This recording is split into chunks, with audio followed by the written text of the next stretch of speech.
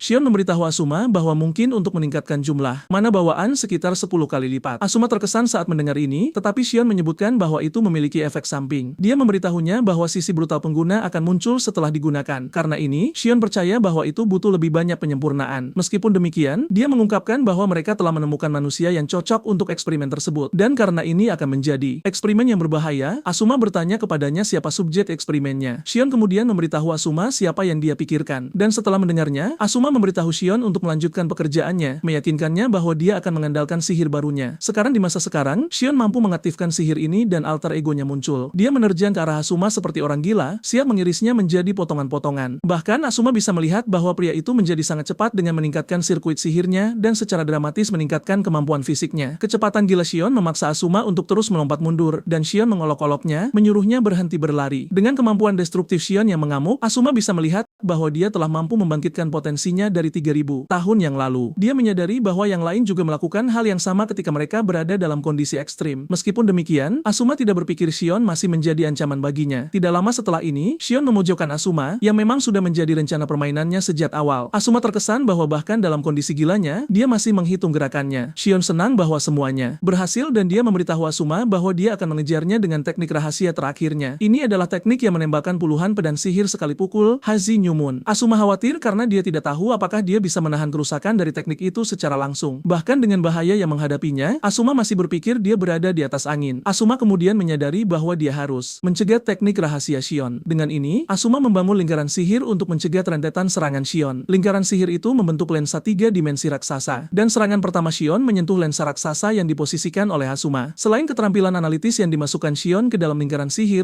dia menambahkan pengaturan baru ke dalamnya. Alih-alih secara otomatis menganalisis target sentuhan, itu mengirimkan informasi mentah yang terbuka langsung ke Asuma. Asuma kemudian melakukan analisis berkecepatan tinggi di otaknya menggunakan superkomputer sebagai referensi. Dengan komputer ini bekerja, dia mampu memproses informasi mendekati kecepatan cahaya. Ini pada dasarnya membuat tebasan cepat Shion terlihat lambat karena tidak mungkin mereka bisa mengalahkan kecepatan cahaya. Untuk memberikan perspektif betapa mengesankannya itu, Asuma mampu menyelesaikan semua ini hanya dalam 0,1 detik. Saat dia selesai, dia memblokir serangan Shion dan membalasnya, yang mengirimkan gelombang yang mendorong Shion ke belakang. Namun, dia menguasai dirinya lagi dan mengejar Asuma, tetapi dia dengan mudah memblokir serangan itu. Asuma meraih pedangnya dan mematahkannya sebelum meninju wajah Shion dengan sangat keras, untuk menjatuhkannya ke tanah. Asuma mengarahkan pedangnya ke Shion, mendesaknya untuk menyerah atau tertusuk dengan cara yang paling buruk. Menyadari bahwa dia akan terbunuh jika terus bertindak berani atau keras kepala, Shion tidak punya pilihan selain menyerah. Asuma kemudian tersenyum padanya, bertanya apakah dia akhirnya belajar tempatnya. Karena dia sudah kalah, Shion kemudian bertanya kepada Asuma bagaimana dia bisa memprediksi serangannya karena tidak mungkin bagi otak manusia untuk dapat melakukannya. Asuma tersenyum dan dia memahami kebingungannya. Dia kemudian menjelaskan bahwa dia menerapkan prinsip komputer kuantum yang ada di dalam analisis sihir untuk meningkatkan mana yang bersirkulasi di otaknya. Shion terkejut saat mendengar ini dan Asuma mengatakan sains sebenarnya bekerja dengan baik dengan sihir kuno. Namun, Asuma memberitahu dia bahwa dia mampu mengembangkan tindakan pencegahan ini berkat Ishizuya. Sebelum datang ke pertarungan, Ishizuya telah memberitahu Asuma bahwa Shion memiliki kepribadian alternatif yang agresif. Dia menginformasikan kepadanya bahwa dia memiliki kepribadian normal yang lembut dan satu lagi yang agresif. Dia mendesak Asuma untuk tidak membiarkan kewaspadaannya turun sampai dia mengalahkan alter ego tersebut. Shion menolak untuk percaya bahwa ada kemungkinan seorang penyihir biasa bisa melakukan ini. Dan Asuma tersenyum padanya, mengatakan bahwa dia bukan penyihir biasa karena dia adalah penyihir agung. Sementara itu, para siswa meledak dalam kegembiraan saat mereka merayakan kemenangan Asuma. Dan Lily tidak bisa lebih bangga lagi di tribun. Setelah pertempuran, berita tentang kekalahan telak Shion menyebar luas dan mereka tahu bahwa ini adalah sesuatu yang akan tetap ada dalam buku sejarah selama beberapa generasi mendatang. Asuma juga diberi hadiah karena mengalahkan Shion dan dia dipromosikan ke peringkat yang memiliki beberapa fasilitas tambahan, seperti periode waktu yang lebih lama di ruang analisis sihir. Asuma senang karena dia bisa mencapai ini karena dia tidak perlu mendapatkan otorisasi untuk menggunakan ruangan itu setiap hari. Selain itu akan membuat misinya bahkan lebih cepat. Asuma sangat menantikan hal-hal yang akan dibuat menggunakan komputer kuantum. Hari itu juga, Asuma pulang ke rumah dan dan dia menyadari bahwa sudah 1 minggu sejak dia bereinkarnasi dan pengetahuannya tentang era modern telah semakin dalam. Dia juga telah belajar banyak tentang bumi dan fakta bahwa ada diskontinuitas budaya yang terjadi antara 3.000 tahun yang lalu dan hari ini. Pada dasarnya, ada hal-hal yang diturunkan dari zaman kuno ke zaman modern dan beberapa tidak. Sumber diskontinuitas disebut bencana besar. Karena ini, sihir menurun dan sains berkembang. Asuma senang bahwa itu hanya penurunan, bukan pemusnahan total. Sihir kuno menjadi minoritas dan diperlakukan sebagai kultus, tetapi kemudian menjadi sorotan lagi berkat kekuatan sains. Itu disusun menjadi sihir modern menggunakan kekuatan ilmiah yang pada dasarnya bisa digunakan siapa saja, tidak seperti sihir kuno yang membutuhkan bakat untuk digunakan. Dan untuk memberikan perspektif, kerajaan yang mengkhianati Asuma dahulu kala telah musnah. Namun, karena Asuma telah bertemu dengan 3 mantan bawahannya, dia menyadari bahwa Miune juga ada di suatu tempat di akademi. Faktanya, dia percaya bahwa raja yang mengkhianatinya di masa lalu juga hadir di era modern. Tepat saat itu, alarm terjadwal Asuma berbunyi dan Asuma menyadari bahwa dia memiliki laporan yang memiliki tenggat waktu yang perlu dia kerjakan. Asuma menyadari bahwa Asuma muda sedang mengerjakan sesuatu yang dia ciptakan kembali di zaman kuno. Karena dia adalah asal muasal dari semuanya, Asuma yakin bahwa dia akan menyelesaikannya dalam waktu singkat. Dia kemudian memperhatikan catatan di atas meja dan ketika dia membukanya, dia menyadari bahwa hal-hal yang tertulis di dalamnya telah tertutup tinta. Asuma kemudian menggunakan sihirnya untuk menghapus tinta itu dan dia terkejut melihat bahwa itu adalah bucket list. Ini adalah daftar hal-hal yang ingin dilakukan Asuma sebelum dia mati dan tiba-tiba salah satu dari mereka menarik perhatiannya, yaitu untuk bertemu dengan keluarganya yang telah lama hilang. Saat itulah Asuma menyadari bahwa keinginan Asuma muda bukanlah balas dendam tetapi keluarga karena Asuma muda sangat ingin bertemu dengan keluarganya. Asuma tua berjanji untuk memenuhi keinginannya. Keesokan harinya, Asuma tiba di akademi dengan penampilan layaknya siswa yang pantas dan dia menarik perhatian semua orang dengan cara dia membawa diri. Saat dia berjalan melalui sekolah, para siswa semua kagum pada bagaimana dia berubah entah dari mana. Dia dulunya adalah sampah di sekolah, tetapi dia tiba-tiba menjadi selebriti dan dia bahkan memiliki Izuya yang mengikutinya. Apa yang membuatnya lebih mengesankan adalah fakta bahwa dia adalah penyihir tanpa warna. Izuya kemudian menginformasikan kepadanya bahwa dia telah mengajukan permohonan untuk meninggalkan S4 sehingga mereka dapat membuat faksi baru. Selain itu, Izuya meyakinkannya bahwa mereka seharusnya bisa mengamankan ruang klub. Asuma senang dengan pekerjaannya dan dia memujinya atas segalanya. Tiba-tiba, mereka disergap oleh persiswa yang telah melakukan riset tentang Asuma. Mereka berbicara tentang ketampanannya dan bagaimana dia telah mampu mengalahkan anggota S4. Anggota pers ingin mewawancarai Asuma, tetapi dia berjalan tepat melewati mereka, meninggalkan anggota pers benar-benar malu. Namun, anggota pers selalu gigih dan karena ini, mereka mengejar Asuma. Izuya di sisi lain mengantar Asuma ke pintu kelasnya sebelum pergi. Dan tepat saat Asuma akan menetap, anggota pers muncul lagi. Asuma secara terang-terangan memberitahu wanita itu bahwa dia tidak menerima permintaan pers, tetapi dia sangat gigih. Dia meyakinkan Asuma bahwa dia tidak akan pergi sampai Asuma menjawab pertanyaannya. Menyadari bahwa gadis itu gigih dan keras kepala, Asuma memberitahu dia bahwa dia harus berbicara dengan Lily karena dia adalah sekretarisnya. Lily terkejut saat mendengar ini. Asuma memberitahu pers bahwa mereka harus mendapatkan izin dari Lily sebelum berbicara dengannya. Namun, dia mendesak mereka untuk melakukannya setelah sekolah karena mereka memiliki kelas sekarang. Gadis itu senang mendengar ini dan dia meyakinkan Asuma bahwa dia akan kembali untuk pertanyaannya. Setelah dia pergi, Asuma berbisik di telinga Lily, memberitahu dia bahwa dia pasti akan membalas usahanya. Tidak lama setelah ini, guru memasuki kelas. Asuma, di sisi lain, sibuk memikirkan bagaimana hidupnya sejak dia menjadi terkenal. Dia menyadari bahwa dia harus mengamankan tempat rahasia di mana dia bisa hidup dengan damai. Sementara itu, Lily terpesona oleh seberapa bergantung Asuma padanya. Ini membuatnya berfantasi tentang siapa kekasih Asuma sekali lagi. Kemudian, Asuma melanjutkan kehidupan siswanya yang biasa dan dia berpartisipasi dalam kompetisi renang di mana dia menempati posisi pertama. Apa yang membuat kemenangannya sangat mengesankan adalah fakta bahwa dia bahkan tidak menggunakan sihir dan dia mampu mencetak rekor baru 35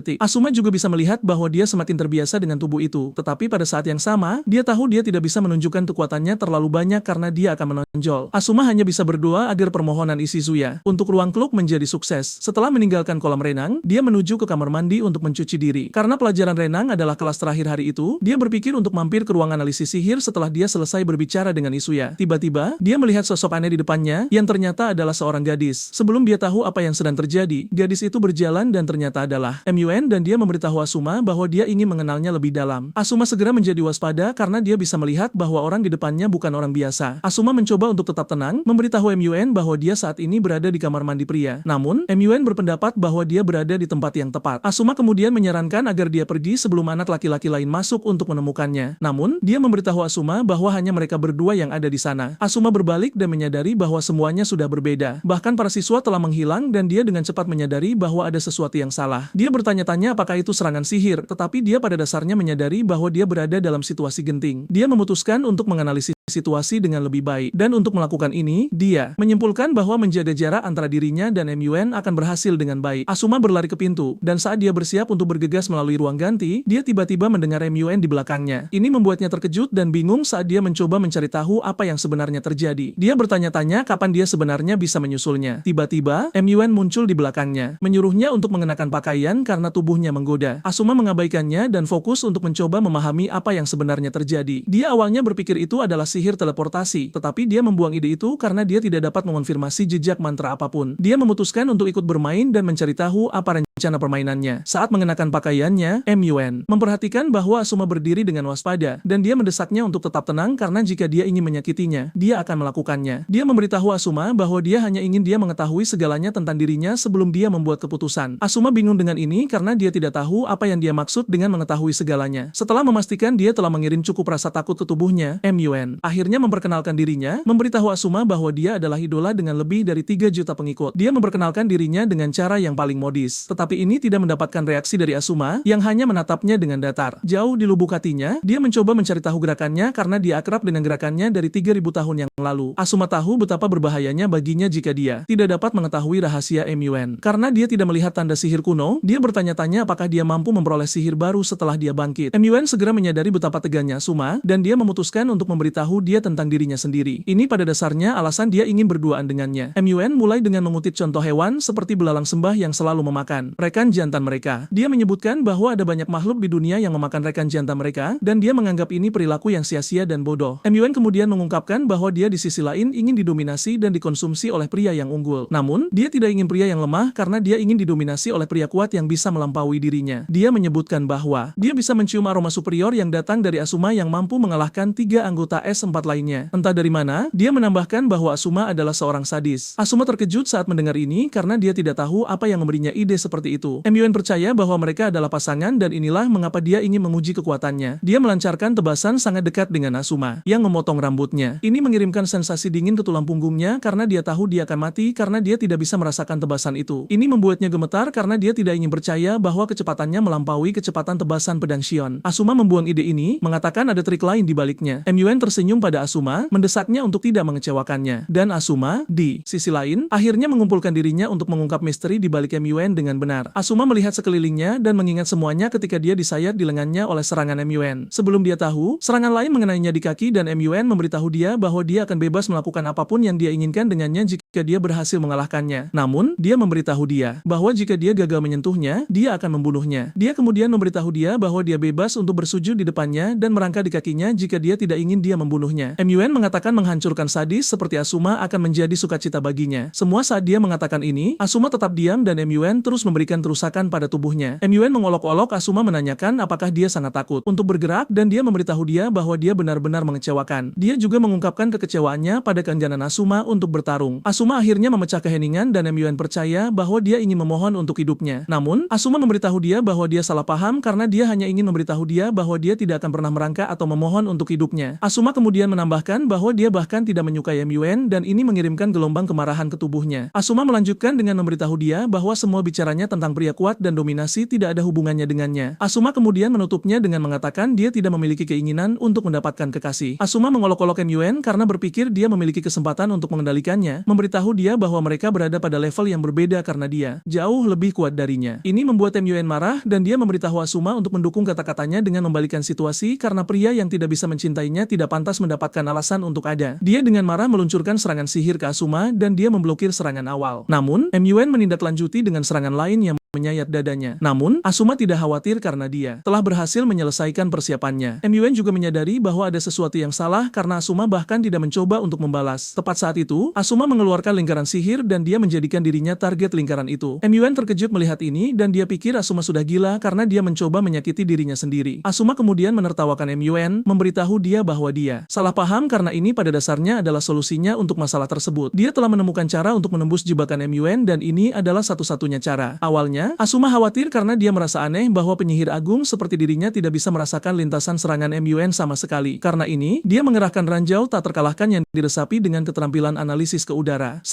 Saat MUN menyerangnya, dia menganalisis lingkungan untuk menemukan celah. Ternyata salah satu ranjau tidak sengaja hancur. Tetapi dengan inilah, dia bisa melihat serangan yang datang dari fase lain. Dia menyadari bahwa serangan itu begitu cepat karena mengenainya saat dia masih mencoba mengumpulkan dirinya. Asuma mulai bertanya-tanya apa yang bisa terjadi. Bahwa kecepatan serangan MUN lebih besar daripada kecepatan pendekar pedang seperti Shion. Namun, Asuma mampu mencari tahu trik untuk itu. Dia memperhatikan bahwa jam tidak rusak dan persepsinya yang salah. Asuma menyadari bahwa dia saat ini berada di bawah pengaruh sihir penundaan yang menghalangi persepsinya. Namun, masalahnya adalah tidak ada jejak sihir yang dirapalkan oleh MUN sendiri. Asuma kemudian menyimpulkan bahwa ada penyihir lain yang mempertahankan mantra itu setiap saat. Dalam jangka panjang, dia mampu mencari tahu bahwa ada bentuk kehidupan buatan yang melekat pada tubuhnya dan mereka semua adalah familiar MUN. Ternyata, MUN telah merancang shower dengan air yang dicampur dengan familiarnya. Ternyata semakin banyak familiar melekat pada target, semakin persepsi mereka tertunda, membuat kesadaran mereka melambat. Untuk memberikan perspektif, dia menjadi begitu lambat membuat gerakan MUN terlalu cepat baginya. Namun, untuk menyingkirkan sihir itu, dia harus memukul dirinya sendiri dengan mantra yang mengirimnya terbang. Meskipun demikian, arah dia dikirim terbang akan menjadi kunci untuk membalikkan keadaan. Mantra Asuma ikut bermain saat dia terbang ke ruang sauna dan tubuhnya meletus dalam api. Ini pada gilirannya membakar semua familiar MUN yang menempel pada tubuhnya, tetapi pada saat yang sama, kemejanya juga terbakar. Asuma mengonfirmasi jika dia mengerjakan semuanya dengan baik ketika dia memeriksa waktu dan menyadari bahwa aliran waktu telah kembali normal. Asuma tersenyum karena keadaan baru saja berbalik menguntungkannya. MUN ketakutan saat menyadari bahwa makhluk sihirnya telah terbakar, membuatnya bertanya-tanya bagaimana dia tahu. Meskipun demikian, dia pikir dia aman karena dia tidak memperhatikan jebakan lainnya. Namun, Asuma mengejutkannya, memberitahu dia bahwa dia bisa melihat bahwa dia memiliki bentuk kehidupan sihir yang sama di tubuhnya juga. Asuma mengatakan efek sihir mereka adalah kecepatan tinggi dan kelincahan, yang pada dasarnya adalah penundaan dan percepatan. Asuma mengatakan dia mampu menyebarkan jebakannya melalui sinergi dari dua mantra ini. MUN dibiarkan dalam kondisi terkejut karena Asuma pada dasarnya telah mengetahui segalanya. MUN kemudian memutuskan untuk menyerang lebih dulu dan dia meluncurkan serangan berkecepatan tinggi. Tetapi ini tidak bisa lagi menandingi persepsi Asuma lagi. MUN muncul di belakang Asuma dan dia meluncurkan laser air yang kuat ke arahnya, tetapi dia menghilang bahkan sebelum serangan itu bisa mengenainya. Entah dari mana, Asuma muncul di belakangnya dan ketika dia mencoba melarikan diri, dia menyadari bahwa dia tidak memiliki peluang sama sekali karena Asuma telah menutupi semua rute pelariannya. Asuma memberitahu dia bahwa tidak mungkin dia bisa melarikan diri. Dia membiarkan dia tahu bahwa dia akan memusnahkan seluruh mana di sekitarnya. Asuma kemudian memukulnya dengan serangan sihir yang kuat yang menghancurkan mananya dan membuatnya tidak berdaya. MUN jatuh berlutut dan menonton dengan ngeri saat mananya menghilang ke udara tipis. Asuma berjalan ke arahnya, memberitahu dia bahwa pertandingan sudah berakhir dan mendesaknya untuk tidak melawan lebih jauh. Tiba-tiba, Asuma memperhatikan sesuatu yang aneh. Dia menyadari bahwa MUN adalah seorang pria, dan dia bertanya apakah ini yang dia bicarakan ketika dia mengatakan dia berada di tempat yang tepat dengan berada di kamar mandi pria. MUN mengaku dan mengatakan dia bisa mengubah bentuk tubuhnya dengan mengendalikan air di dalam dirinya. Tetapi karena mananya telah habis, jati dirinya yang sebenarnya telah terungkap. Namun, dia memberitahu Asuma bahwa perasaannya didominasi oleh pria kuat bukanlah kebohongan. MUN memberitahu Asuma bahwa dia bebas untuk menertawakannya, tetapi Asuma mengejutkannya dengan menempatkan handuk padanya. Asuma meminta maaf padanya, mengatakan menghancurkan pakaiannya bukanlah niatnya. MUN terpesona dan tidak bisa mempercayai matanya saat Asuma membungkuk padanya, meminta maaf padanya. Dia kemudian bertanya mengapa dia memperlakukannya seperti seorang gadis, dan Asuma mengungkapkan bahwa gender tidak mengenal gender. Faktanya, dia bersedia membantunya memperbaiki smart rod-nya, dan Asuma tersenyum sambil memberitahu dia bagaimana dia bisa melihat melalui serangannya. Wajah MUN berubah benar-benar merah saat dia menyadari bahwa Asuma adalah pria yang benar-benar sopan. Asuma kemudian mengingatkannya tentang apa yang dia katakan tentang memberikan dirinya pada apapun yang dia inginkan jika dia mampu mengalahkannya. Karena dia telah berhasil mengalahkannya, dia memberitahu dia bahwa dia memiliki perintah untuknya. Asuma mengatakan dia memiliki hal-hal yang ingin dia capai di akademi dan dia membutuhkan bakatnya untuk desain sihir karena itu luar biasa. Asuma kemudian memperjelas keinginannya. Dia memberitahu MUN bahwa dia ingin dia meninggalkan S4 dan bergabung dengan faksinya. MUN kemudian mengingatkan Asuma bahwa dia mengatakan dia tidak menyukainya. Asuma mengonfirmasi ini, mengatakan dia sebenarnya tidak menyukainya, tetapi dia menyukai fakta bahwa dia ceroboh. Namun, dia juga tidak membencinya, dan pernyataan ini membuat MUN benar-benar memerah. Asuma kemudian menyarankan agar mereka mendapatkan seragam cadangan sebelum ada orang yang muncul. Dia juga memberitahu dia bahwa mereka memiliki hal-hal yang perlu mereka diskusikan. Seperti anak kecil yang terlalu bersemangat, MUN mengakui kehebatannya dengan memanggil dia Surasuma. Kemudian, kepala sekolah akademi terlihat menerima familiarnya di kantornya. Anehnya, dia terlihat sangat mirip dengan dengan raja dari 3000 tahun yang lalu. Dia bertanya kepada familiarnya apakah itu mampu mengumpulkan informasi yang berguna untuknya. Familiar itu kemudian memproyeksikan temuannya di layar. Familiar itu mampu menangkap pertarungan antara Asuma dan MUN, dan ini mengejutkan. Kepala sekolah. Saat dia melihat Asuma, dia menyadari bahwa dia pernah melihatnya di suatu tempat sebelumnya. Dia ingat bahwa Asuma mencoba mengakhiri hidupnya beberapa waktu lalu, tetapi setelah dia terbangun secara ajaib, dia telah melakukan beberapa gerakan gila. Setelah melihat lebih dekat, kepala sekolah dengan cepat menyadari bahwa Asuma adalah Asuma yang sama dari 3000 tahun yang lalu. Dia menyadari bahwa upaya menyakiti diri sendiri Asuma yang muda adalah apa yang memberi Asuma tua kesempatan untuk bereinkarnasi ke dalam tubuhnya. Kepala sekolah terkejut bahwa Asuma terlahir kembali di era ini, dan dia menyimpulkan bahwa rantai takdir yang mengikat mereka telah ditempa. Namun, dia siap untuk memutuskan rantai dan memutus hubungan dengan Asuma selamanya. Kepala sekolah senang dengan pekerjaan familiarnya, dan dia memberinya batu sihir berkualitas tinggi, yang dibuat oleh Swaragi Corporation sebagai hadiahnya. Familiar itu dengan senang hati mengambil batu sihir itu, dan itu mengonsumsinya. Beberapa waktu kemudian, Asuma terlihat di kelas membaca catatannya sementara guru berbicara tentang filsafat dan pelopor filsafat seperti Socrates. Tampaknya guru itu hanya membuang-buang waktunya karena seluruh kelas fokus pada Asuma yang elegan. Pada saat yang sama, Lily mendapat pesan dari klub pers yang memberitahunya bahwa mereka akan mewawancarai Asuma hari itu juga, tidak peduli apa yang terjadi. Tidak lama setelah ini, kelas berakhir dan guru hanya senang bahwa itu semua berakhir tanpa hambatan. Lily kemudian memberitahu dia bahwa dia ingin berbicara dengannya tentang klub pers. Asuma menyadari bahwa dia entah bagaimana telah menempatkan Lily di tempat yang sulit, tetapi itu adalah satu-satunya hal yang bisa dia lakukan pada saat itu. Asuma kemudian memberitahu Lily bahwa dia sangat membantunya dan dia belum melupakan janjinya untuk memberinya hadiah. Lily hampir meledak karena tersipu saat Asuma mengatakan ini. Asuma membuatnya lebih buruk ketika dia berjalan ke arahnya dan memberitahu dia bahwa dia ingin mereka bergaul lebih baik. Lily menerima ini, tetapi dia bingung apa yang dia maksud dengan ini. Setelah mengatakan ini, dia berbalik untuk pergi sementara Lily panik di mana dia berada. Asuma kemudian membuat jalannya ke ruang analisis sihir dengan tujuan menciptakan sihir revolusioner hari itu juga. Saat dia melangkah ke dalam ruangan, dia menyadari bahwa ada sesuatu yang berbeda. Dan tepat saat itu, seorang gadis muncul di depannya. Asuma tetap waspada sampai gadis itu tiba-tiba membungkuk padanya. Memanggilnya tuannya, sambil juga meminta maaf karena membuatnya menunggu. Saat itulah Asuma menyadari bahwa asisten AI otonom yang dia gunakan semua kebijaksanaannya untuk dibuat akhirnya beroperasi. Ternyata, dia sedang mengerjakan AI sebagai proyek sampingan untuk pengembangan sihir barunya. Asuma menyatakan keterkejutannya bahwa AI itu keluar cukup cepat. Dia menyentuh pipinya untuk mengonfirmasi bahwa dia memiliki tubuh hologram. AI kemudian memberitahu Asuma bahwa simulasi sudah lengkap dan dia memberitahu dia bahwa dia dapat mereproduksi ribuan pola di dalam ruangan mengenai sihir baru yang dia kembangkan. Asuma senang mendengar ini dan dia menyarankan agar mereka segera memulai. Ai membungkuk kepada Asuma saat dia mengakui perintahnya. Ternyata Asuma hanya ingin membuat Ai untuk memahami sihir modern, tetapi dia akhirnya membuat sesuatu yang lebih canggih dari yang dia harapkan. Asuma awalnya berpikir sihir modern adalah sampah, tetapi setelah belajar lebih banyak, dia menyadari bahwa sihir itu sebenarnya cukup bagus. Asuma menyadari bahwa Ai akan tumbuh menjadi sesuatu yang lebih kuat dan bergantung jika dia terus mengajarinya semua yang dia tahu. Dan ketika datang ke pengetahuan umum, dia berencana untuk mengandalkan Lily. Setelah dia selesai dengan seluruh simulasi, dia menyarankan agar mereka mencobanya secara real time. Dia melibatkan komputer dan itu mulai menghitung semua yang dibutuhkan. Sebelum Asuma tahu, seluruh proses telah berjalan jauh ke malam. Asuma bersyukur bahwa dia dipromosikan ke peringkat A, yang memberinya lebih banyak waktu untuk tinggal di ruang analisis magis. Tepat saat itu, Ai memberitahu Asuma untuk setidaknya istirahat 8 jam karena pemindaiannya menunjukkan bahwa dia lelah. Asuma setuju dengannya, mengatakan dia telah bertarung berulang kali sejak dia bereinkarnasi. Dia mengakui bahwa dunia modern sangat merangsang dan dia entah bagaimana menemukan dirinya terhanyut di dalamnya. Asuma kemudian berterima kasih kepada Ai atas sarannya, tetapi dia tidak berpikir dia pantas mendapatkan pujian apapun karena dia hanya kode sumber. Asuma tidak setuju dengannya, mengatakan rutinitasnya adalah manusia itu sendiri, dan karena dia adalah orang yang merancangnya, dia pasti tahu ini. Kemudian dia menyadari bahwa dia membutuhkan nama. Asuma ingat bahwa GPU-nya adalah Germanade, dan dia memutuskan untuk mengambil nama Jerman untuknya. Setelah memikirkannya selama 1 menit, dia memilih Val, dan Val dengan rendah hati menerima nama itu. Dia bahkan memerah, dan ketika Asuma melihat ini, dia menunjukkan bahwa ini adalah bagian dari apa yang membuatnya menjadi manusia. Beberapa saat kemudian, Val memberitahu dia bahwa simulasi hampir selesai, dan dengan cara Asuma melihatnya, tampaknya itu akan berhasil. Tepat saat itu, pesan darurat masuk untuk Asuma. Asuma bertanya pada Val siapa pengirimnya, dan dia terkejut ketika dia mengetahui bahwa itu adalah kepala sekolah akademi. Kepala sekolah memberitahu Asuma untuk segera datang ke kantor kepala sekolah, dan ini membuat Asuma bertanya-tanya mengapa dia dipanggil. Karena ini adalah kepala sekolah, dia menyadari bahwa dia tidak bisa mengabaikan panggilan itu. Asuma kemudian memberitahu Val untuk melanjutkan simulasi. Dia juga memberitahu dia untuk menjalankan kode program tertentu, dan setelah dia selesai, dia harus mengirim materi ke Isuya atas namanya. Val mengakui perintah itu dan memberinya petunjuk ke kantor kepala sekolah. Saat dia melangkah jauh dari ruangan, Asuma tidak tahu bahwa dia sedang diawasi oleh familiar kepala sekolah. Dalam kilas balik dari 3000 tahun yang lalu, para pejuang terlihat terlibat dengan makhluk dunia lain, Omega. Para pejuang telah kehilangan banyak rekan, tetapi mereka menolak untuk mundur karena jika mereka melakukannya, maka kerajaan akan menderita. Tiba-tiba, musuh mulai bersiap untuk serangan terkoordinasi yang akan memusnahkan para pejuang yang keras kepala. Bahkan dalam menghadapi bahaya, para pejuang tetap teguh. Dan tepat saat mereka akan bertemu dengan pencipta mereka, Asuma muncul entah dari mana, memblokir serangan dan memusnahkan Omega sekaligus menggunakan kekuatan yang menghancurkan. Saat debu mengendap, para pejuang berterima kasih padanya atas bantuannya, dan dia memberitahu mereka untuk melaporkan situasi ke Senat. Asuma melihat sekeliling, dan dia mencela dirinya sendiri karena tidak bisa menyelamatkan para pejuang yang mati. Beberapa saat kemudian, bawahannya bergabung dengannya di medan perang. Keempatnya juga marah karena mereka terlambat sampai di sana, yang menyebabkan kematian pejuang yang tak terhitung jumlahnya. Izuya kemudian menyarankan agar mereka mencari penghiburan dalam fakta bahwa mereka memusnahkan penjajah. MUN mengungkapkan kekhawatirannya tentang makhluk-makhluk itu karena dia tidak dapat menemukannya dalam ensiklopedia magis. Shion mengungkapkan bahwa makhluk-makhluk itu muncul entah dari mana, seolah-olah mereka datang dari dunia lain. Asuma kemudian memberitahu rekan-rekannya bahwa mereka perlu tetap waspada terhadap penjajah yang menyebalkan itu. Tiba-tiba, Raja Mel muncul di tempat kejadian untuk memuji karya besar mereka. Asuma segera membungkuk padanya untuk menyambutnya, dan Raja mendesaknya untuk bangkit. Asuma mendesak Raja untuk meninggalkan area itu karena berbahaya, dan Mel meyakinkannya bahwa dia sadar, tetapi dia harus melihat situasi dengan matanya sendiri, dan dia berterima kasih atas bantuannya karena dia dapat menyaksikan penjajah secara langsung. Asuma mengungkapkan bahwa semuanya terjadi persis seperti yang dikatakan Mel, dan meskipun ada korban, penjajah telah dihentikan. Mel memuji Asuma atas pekerjaannya yang hebat, dan dia tiba-tiba menyadari bahwa dia terluka di lengan. Asuma memberitahu dia untuk tidak khawatir tentang itu karena itu hanya goresan, tetapi Mel mengabaikannya. Dia merobek bagian jubahnya dan menggunakan ini untuk membungkus lengannya, mengejutkan Asuma. Mel memberitahu Asuma bahwa karena dia tidak memiliki kekuatan selain pandangan ke depannya, membantu Asuma bukanlah masalah besar baginya. Mel menyebutkan bahwa adalah tugasnya untuk melindungi rakyat kerajaan dengan kekuatannya. Rupanya, ada legenda di kerajaan tentang tongkat sihir dalam buku kebijaksanaan. Mel percaya bahwa Asuma adalah tongkatnya sementara dia adalah bukunya. Asuma merasa terhormat. Dengan kata-kata Raja dan Mel memberitahu dia bahwa dia mengandalkan dirinya. Sekarang di hari ini, Asuma bertanya-tanya mengapa dia mengingat ingatan itu ketika dia sedang dalam perjalanan ke kantor kepala sekolah. Beberapa saat kemudian, Asuma tiba di kantor dan dia diberitahu untuk masuk. Namun, dia terkejut ketika dia memasuki kantor untuk melihat bahwa tidak ada seorang pun di sana. Tiba-tiba, lingkaran sihir muncul di bawah dan di atas dan dia menemukan dirinya di lokasi lain. Dia menyadari bahwa dia baru saja dikirim pergi menggunakan sihir teleportasi. Dia masih mencoba memahami situasinya ketika dia melihat familiar kepala sekolah menatapnya dari kejauhan. Saat itulah akhirnya Asuma menyadari bahwa dia telah jatuh ke dalam jebakan.